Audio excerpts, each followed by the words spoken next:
আরে আমার আংটি কই? সত্যি তো তোর আংটি নাই? এটা না তোর বিয়ের আংটি ছিল? হ্যাঁ, ওইটা আমার বিয়ের আংটি ছিল। আচ্ছা তুই কি শিওর তুই বাসা থেকে আংটিটা পরে আসছিলি? আরে হ্যাঁ, আমার স্পষ্ট মনে আছে, আমি বাসা থেকে আংটিটা পরে আসছিলাম। তাহলে আংটি যাবে কোথায়? আংটি কোথায় যাবে মানে? এখানে আমরা বন্ধুরা ছাড়া আর কি কেউ আছি? তার মানে কি তুই আমাদেরকে সন্দেহ করছিস? আমরা কি ফকিনি নাকি যে তোর আংটি নিব? দেখ বন্ধু, আমি ওইভাবে বলি না। যদি মজার চলে কেউ আংটিটা নিয়ে থাকিস তাহলে দিয়ে দে। ইতিহাস বিষয় নিয়ে মজা করি না। তোর যদি এতই সন্দেহ থাকে তাহলে তুই আমাদেরকে চেক করতে পারিস।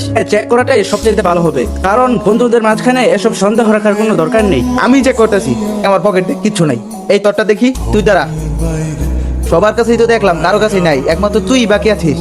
দেখি তোর পকেট। না না না, আমি চেক করতে দিব না। সবাই কিন্তু চেক করলাম, তোর সমস্যা কি?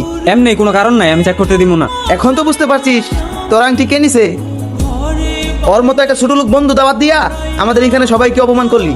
ছি বন্ধু ছি, তুই এরকম একটা কাজ করবি আমি ভাবতেও পারি নাই। তুই একটা বার বলতি, তোর এরকম 10টা আংটি আমি দিতাম।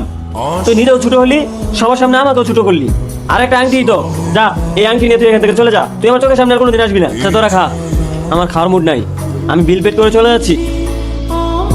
আমি আংটিটা এইখানে ফেলে রেখে গেছিলাম, অথচ আমার বন্ধুরা কত অপমান করলাম।